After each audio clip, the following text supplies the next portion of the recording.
नमस्कार मित्रांनो या चॅनलवरती तुमचं स्वागत आहे. मित्रांनो, आता शेतकऱ्यांना सरसकट पीक विमा वाटपाची सुरुवात झालेली आहे.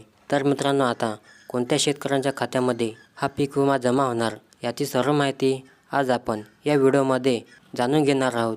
तर मित्रांनो, व्हिडिओ शेवटपर्यंत पहा. चला तर मग आपण जराही वेळ न वाया घालवता या व्हिडिओला सुरुवात करूया. तर पहा मित्रांनो, अखेर शेतकऱ्यांच्या बँक खात्यामध्ये पीक विमा वितरणास सुरुवात झालेली आहे. मित्रांनो, महाराष्ट्रातील परभणी जिल्हा 2024मध्ये अतिवृष्टीमुळे मोठ्या प्रमाणात प्रभावित झाला आहे.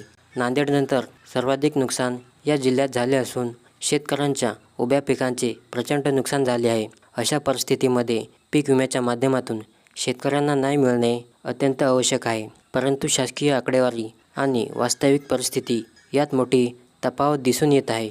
जिल्हाधिकारी कार्यालयात नुकत्याच झालेल्या महत्त्वपूर्ण बैठकीत पालकमंत्री मेघनाताई बोर्डीकर यांनी अध्यक्षस्थानी राहून अधिकाऱ्यांना स्पष्ट निर्देश दिले आहेत. अतिवृष्टीग्रस्त शेतकऱ्यांना तात्काळ पीक विम्याचे वितरण करण्यात यावे. परंतु प्रशासनाच्या आकडेवारी आणि जमिनीवरील वास्तविकता यात मोठे अंतर असल्याचे स्पष्ट होत आहे. आता आकडेवारीचा खेळ पहा.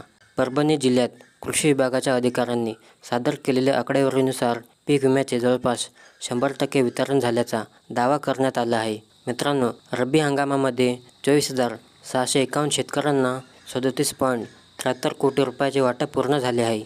अग्रिम पीक विम्यामध्ये 6.73 लाख शेतकऱ्यांपैकी 6.70 लाख शेतकऱ्यांना 298 कोटी 75 लाख रुपयांचे वाटप कोटी रुपयांचे वितरण झाले आहे. फक्त 2,783 शेतकऱ्यांचे वाटप शिल्लक आहे. वैयक्तिक क्लेम प्रकरणी 50,270 शेतकऱ्यांपैकी 50,247 शेतकऱ्यांना 104 कोटी 77 लाख रुपयांचे वाटप पूर्ण झाले असून केवळ 23 शेतकऱ्यांचे वाटप बाकी आहे.